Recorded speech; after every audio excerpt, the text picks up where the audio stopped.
Clube de Leitura VIP. O clube funciona já há um ano e já lemos 13 livros e conheço o 14º. E temos lido assim livros diversos de temas diferentes, não focamos assim só num género, né? Mas antes do clube eu não li assim muitas novelas, ficções, essas coisas. E mesmo no ano passado o clube só leu livros tipo de autoajuda e desses géneros, né? Mas este ano, nesse segundo mês de fevereiro, nós escolhemos este livro, que é Histórias de Dentro de Casa, de Germano Almeida.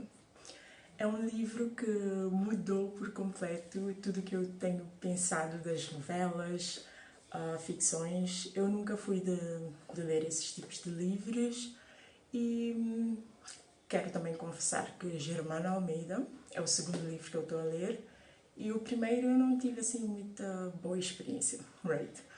Mas esse segundo estou encantada. Qualquer pessoa que convive comigo diariamente sabe que desde que peguei esse livro na mão não consigo falar de outra coisa a não ser desse livro. Então, bem, estou aqui para vos contar como é que está a ser a minha experiência e motivá-los a ler esse livro. Germano Almeida, um autor que já me conquistou. Agora quero ver, quero muito ler todos os livros dele. Esse livro é sensacional, porque são histórias mesmo de dentro de casa. Para alguém que nunca leu literatura cabo-verdiana, pode ficar, não é difícil de ler, mas pode ficar meio perdido se este for o primeiro livro a ler, porque isso são histórias mesmo dentro de casa. Tens que, não sei, tens que saber um pouco da história, da realidade de Cabo Verde para conseguir perceber um pouco o que está a se passar. Mas é interessante que o autor, mesmo através deste livro, mesmo se não tenhas assim uma ideia ou nunca leste uma literatura cabo-verdiana, não vais te sentir muito perdido, porque o Germano Almeida tem um humor único, né, no livro. E isso é tão bem transmitido que tu ficas a ler e começas a rir, tem coisas muito engraçadas. Então embalas-te na história, right? Mas é claro que, bom, se eu tiver que recomendar a alguém, queres conhecer a literatura cabo-verdiana? Se calhar recomendaria um outro livro, não este, porque isto é uma história lá no meio, sabe? Nós estamos nesta casa, nós moramos aqui e nós sabemos o que é que tem passado e sabemos como é que as coisas se desenrolam, então vamos ler, right? Mas é um livro muito interessante. O livro tem 3 novelas. Temos o In Memoriam, que é o primeiro. Eu ainda não terminei de ler. Vou começar agora o terceiro e última novela, que é Agravos de um Artista. Então, mas eu estou muito apaixonada pelo livro, sabe? É de uma leitura rápida. Histórias fantásticas. Não sei... Estou assim, sem palavras, né? E também não quero dizer muita coisa para não ficar tipo spoiler alert, right? Porque eu quero mesmo motivar as pessoas a ler. Então, uma boa leitura bem rápida e vocês podem ainda terminar de ler a partir de hoje até o final do mês, porque no final do mês vou lançar uma resenha, prometo. E no final do mês também o clube estará organizando um debate sobre este livro. Então é bom que você tenha lido tudo, assim, para podermos debater, ter uma conversa aberta. E olha que este debate vai ser muito especial. Esse livro é muito especial, porque, como um amigo disse, por acaso membro do clube também, dá para aprender muitas lábias. São frases que vão te deixar mesmo a rir, sabe? É que o Germano tem esse... Germano, até parece um colega meu. É que o Germano tem esse humor, sabe? Tão próprio. Até parece que ele faz isso de propósito, sabe? Eu não sei, eu gostaria muito de saber como é que ele se sente, como é que se inspira mesmo a escrever tais coisas, sabe? A descrever algumas cenas. Tenho uma favorita, que é quando ele explica, não sei se vou encontrar aqui a página rapidamente.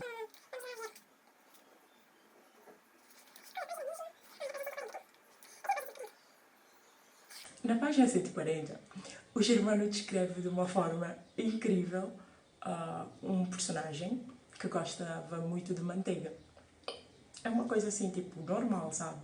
Mas é que a forma como ele escreve que a pessoa gosta de manteiga, tipo uma droga, é muito engraçado, sabe? Então, é um livro que, tipo, vai-se aprender muito. Eu acho que mesmo pessoas que não gostam de novelas, contos, ficções, é um livro para amar, porque eu já fiz essa confissão, né? Eu não gosto de novelas, mas isto aqui me surpreendeu, sabe? Me fez mudar de ideia. Eu quero muito que vocês leiam, ok? Tem à venda na Biblioteca Nacional aqui na cidade da Praia. E tem PDFs também online, vocês podem procurar e baixar. E ler, sabe? É um livro fantástico. Vai vos fazer viajar, vai levar a tua imaginação a um outro nível, sabe? Porque consegues ler e imaginar, sabe? E sentir, e dá para sentir os personagens assim tão perto de ti, mesmo o autor tão perto de ti, né? Então é um livro fantástico, eu super recomendo. Mas para motivar-vos mesmo a ler, se calhar vou ler uma primeira parte, né? Do In Memoriam. Querem ir comigo? Para lá. Não obstante ser feriado nacional, a missa que Dona Rosalinda Almeida manda rezar na data do aniversário do abrupto falecimento de Fernando de Macedo continua a ser muito concorrida. Aliás, toda a cidade recorda com comoção o grande choque que foi a notícia da trágica morte do Fernando.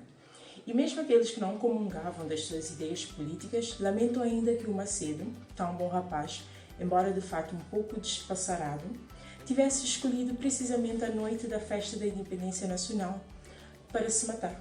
Dona Rosalinda mantém a preocupação de fazer anunciar, quer no Voz do Povo, quer nos demais órgãos de comunicação social, que no dia 5 de julho, pelas 17 horas, mandará rezar missa na Igreja Matriz da Freguesia de Nossa Senhora da Luz, pelo eterno descanso da alma do malogrado Fernando de Macedo, que se entregou ao Criador no próprio dia em que uma nova vida nascia para o secularmente martirizado povo de Cabo Verde. Porém, não confiando em que toda a gente lê os jornais ou preste atenção à agenda de informações da Rádio Nacional, telefona pessoalmente a cada um dos muitos amigos do falecido, lembrando-lhes o dever sagrado de não esquecer o pobre Fernando. Coitado, paz a sua alma. No fundo, ele não era má pessoa. E como cristãos, é nossa obrigação contribuir dentro do possível para o maior sossego da sua alma.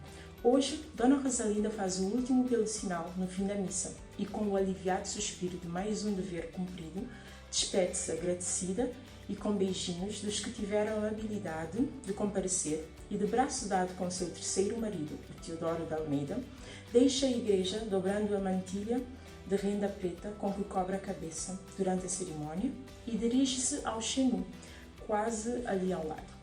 Diz sorrindo que é importante não se perder o tradicional e inteligente costume de se tirar a boca da morte, sobretudo depois de meia hora de joelhos num chão de ladrilhos a penitenciar-se por pecados alheios.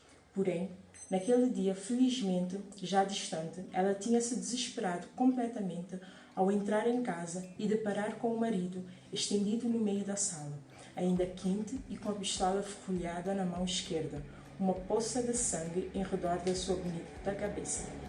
Como louca, tinha saído porta fora a correr feito uma desalmada, e toda a gente a tinha visto aos gritos, destemperados no meio dos foguetes e bazucadas e música e vivas de todo o povo que enchia a rua de Lisboa e em grande algazarra se prolongava até pelos lados da pracinha do Liceu, comemorando a independência nacional que nascia naquela hora. Porque, embora na altura ainda morasse para os lados de Fonte Cônego, tinha partido em corrida desenfreada e não se sabe bem por que carga d'água, desembocado nas proximidades do Liceu Velho, onde o nutrido povo festejava aos gritos. Conseguiu furar pelo meio das pessoas, sempre aos berros de "já mataram meu marido, já mataram meu marido", e dobrando para a Rua do Madeiral, passou em frente do velho tribunal pela primeira vez sem comentar a soturnidade do edifício. Desceu a rua que dá para o posto de venda de gasolina da Sacor, que por acaso estava completamente iluminado, embora de portas já fechadas àquela hora.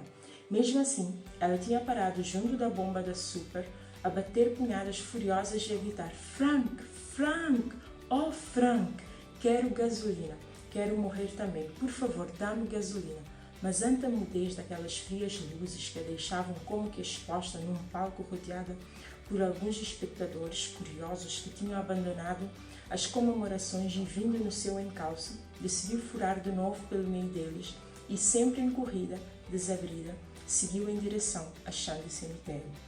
Quando as pessoas que começaram a persegui-la finalmente alcançaram, já perto da fábrica favorita, ela limitou-se a dizer, torcendo as mãos em desespero, que estava a correr para se ir matar, na praia da Matiota, porque queria que o seu corpo fosse arrastado para o Brasil ou então comido pelos tubarões. Não aceitou nenhuma explicação no sentido de que a Matiota ficava precisamente do lado oposto àquele para onde estava correndo. Clamou que tudo aquilo fazia parte de uma maldita conspiração destinada a destruir a sua família, que Deus e todos os poderes da terra se tinham conluiado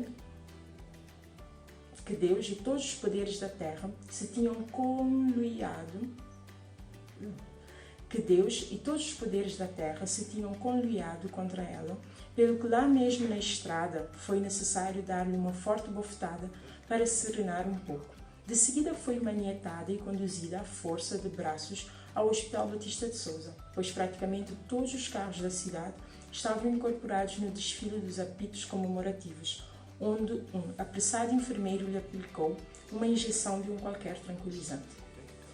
Dona Rosalinda continua a ser uma senhora de excelente humor e hoje já fala com naturalidade e graça daquela peste que tinha em casa e que mesmo depois de morto continua a fazer-lhe gastar bastante dinheiro em responsos de mês a mês e uma missa anual. No entanto, quando Teodoro, depois de 6 meses de visitas diárias, a pediu formalmente em casamento, ela disse que estava à disposição de analisar a proposta, mas em caso de aceitação, ele teria que se comprometer a não se opor à continuação da missa anual em memória do falecido. É uma vez por ano, justificou-se, graças a Deus que calha sempre num dia feriado e não lhe causa qualquer transtorno pessoal. Teodoro concordou de imediato, disse não ter nada contra, até porque aquela missa lhe parecia uma devoção estritamente familiar, onde ele certamente estaria a mais. Mas Dona Rosalinda foi sempre uma mulher de raciocínio rápido, e por isso logo entendeu que Teodoro queria pôr-se de fora daquelas obrigações que ela já considerava domésticas. Se isto significa uma recusa de participar nesse ato piedoso, disse-lhe veemente, então, meu caro, lamento muito, mas não haverá casamento. Repare que não faria qualquer sentido eu estar ajoelhada sozinha nas lajes da igreja, tendo um homem em casa para me acompanhar nesse sacrifício anual. Assim, de há cerca de 5 anos a esta parte que Teodoro de Almeida ouve sempre o mesmo padre fazer o mesmo elogio fúnebre do nosso irmão Fernando que, numa hora de grande angústia, não soube resistir à tentação de desafiar o seu Criador, deixando no desamparo espiritual a sua sobre todas abençoada família. Hoje, Dona Rosalinda já anda aí pelos seus 40 e poucos anos, mas continua a manter uma juventude e uma frescura dignas de admiração. Tinha tido a infelicidade de enviuvar pela segunda vez aos 37, depois de estar casada com um Macedo durante cerca de 12 anos. Logo no primeiro ano do seu último casamento, o Teodoro teve um esgotamento que o obrigou a estar quase 3 meses internado no hospital. Não te atrevas a morrer, gritou-lhe Dona Rosalinda, ao vê-lo cambalear, apoiar-se a uma cadeira e depois escorregar para o chão. Não te atrevas a morrer, porque os casamentos e a viuvez têm estado a consumir a minha vida. De facto, depois de ela e Teodoro se terem encontrado e desenvolvido uma amizade que tempos depois viria a desembocar num casamento, aliás bastante contestado por toda a cidade, ainda lembrada do enorme e sangrento buraco na testa de um Macedo que nenhuma ligadura conseguia disfarçar, de tal forma que, para os amigos se despedirem dele sem repulsa e continuarem a guardar uma boa imagem do belo e agradável homem que tinha sido, foi necessário enfiar-lhe na cabeça um enorme chapéu. Dona Rosalinda acabaria por acusar o Macedo de, naquele pormenor, ter sido de um profundo mau gosto. Mau gosto na escolha do dia, mau gosto na escolha da arma utilizada. As pessoas modernas e civilizadas devem matar-se por meios modernos e civilizados, disse ele. Com tantas maneiras suaves e asseadas que existem, agora para se ir desta para melhor, que necessidade tinha ele de empregar um meio tão extremo e bárbaro como foi o tiro de um velho revólver.